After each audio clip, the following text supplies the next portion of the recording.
दोस्तों, दांत सिर्फ इन्फेक्शन नहीं है, आपकी आदतों का भी इशू है। सो आप क्रीम लगा रहे हो, दवाइयां ले रहे हो, फिर भी दांत बार बार लौट आता है। तो क्यों? क्योंकि आप रोज ऐसी गलतियां कर रहे हो जो दांत को खुद बुलाती है। तो आज पार्ट 6 में वो 10 गलतियां बताऊंगा जो दांत को जड़ से ठीक कर देती है। तो दोस्तों, पॉइंट फर्स्ट आती है गलत क्रीम का इस्तेमाल करना। तो सबसे बड़ी गलती होती है कि स्टेरॉइड वाली क्रीम का लगाना, जैसे कि बेटनोवेट, पेंडर्म, स्किन शाइन। बहुत सारे ऐसे क्रीम भी हैं जो ये 2 से 3 दिन में लाल दाग को कम कर देती है, इसीलिए लोग बेवकूफ बन जाते हैं। लेकिन अंदर इन्फेक्शन को 10 गुना बढ़ा देती है ये। तो रिजल्ट बाद में क्या होता है? दाग और ज्यादा फैलता है और बार बार लौटता है। तथा दूसरी गलतियों की बात करें तो क्रीम को आधा अधूरा लगाना। दूसरी बेवकूफी है कि एक हफ्ता लगाकर छोड़ देना। फंगस इन्फेक्शन का लाइफ साइकिल कम से कम 3 से 4 हफ्ते तक का होता है। अगर आपने 6 से 7 दिन में क्रीम छोड़ देते हैं 6 से 7 दिन में क्रीम को छोड़ देते हैं तो फंगस वही से दोबारा उगता है और मैक्सिमम 4 हफ्ते लगाओ, नहीं तो ये दाद वापस आएगा ही आएगा। तो दोस्तों, थर्ड मिस्टेक आती है कि खुजली आते ही खुद को बिल्ली समझकर खुजलाना। खरोच से फंगस फैलता है और नए दाग बनते हैं। इन्फेक्शन बॉडी में घूमने लगता है।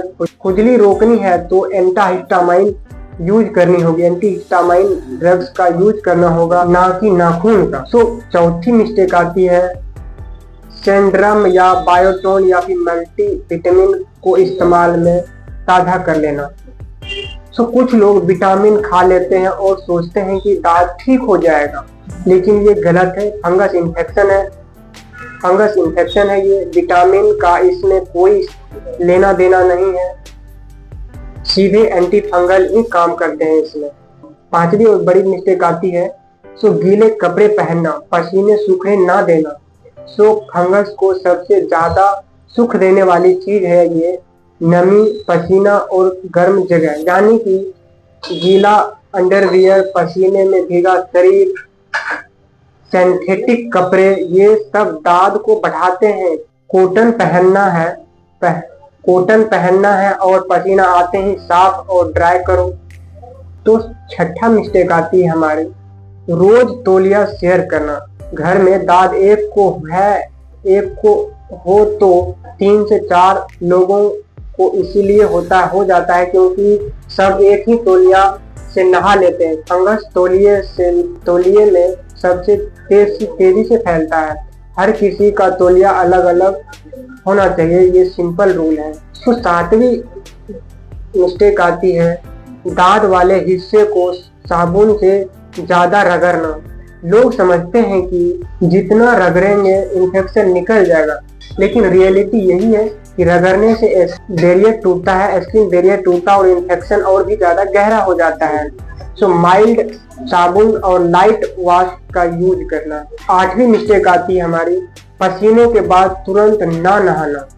जिम, स्पोर्ट्स या फिर लॉन्ग राइड के बाद आप 2 से 3 घंटे घूमते रहते हो, पसीने में फंगस खुश और बढ़ता रहता है।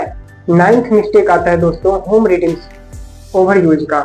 नीम, हल्दी, लहसुन, फिटकिरी ठीक है, लेकिन ओवर यूज भी गलत है। लहसुन और फिटकिरी स्किन जला देती है। नीम पानी मदद करता है लेकिन इलाज रिप्लेस नहीं करता है। तो दोस्तों, होम रेमेडी सपोर्ट करता है, ये ट्रीटमेंट का पार्ट नहीं है। ट्रीटमेंट में आपको एंटी फंगल मेडिसिन लेना ही जरूरी है। तो दोस्तों, इस दोनों में आप कंफ्यूज मत हो। 10वीं मिस्टेक आती है और लास्ट और 10वीं मिस्टेक आती है मेडिसिन को बीच में छोड़ देना। 3 से 4 दिन में खुजली कम हुए कि बस ट्रीटमेंट बंद। फंगस अभी भी जिंदा रहता है और 10 दिन में वापस आ जाता है। तो इन 10 गलतियों को बंद कर दोगे तो दांत 70% तक अपने आप कंट्रोल में आ जाएगा। बाकी 30% इलाज, क्रीम या फिर मेडिसिन पूरा करेगी। तो दोस्तों नेक्स्ट पार्ट में मैं बताऊंगा कि दाद को परमानेंट खत्म करने की सही दवाइयाँ कितने दिनों तक लेनी चाहिए। तो इस वीडियो को सेव करो, क्योंकि यही आपकी पूरी सीरीज का फाउंडेशन है।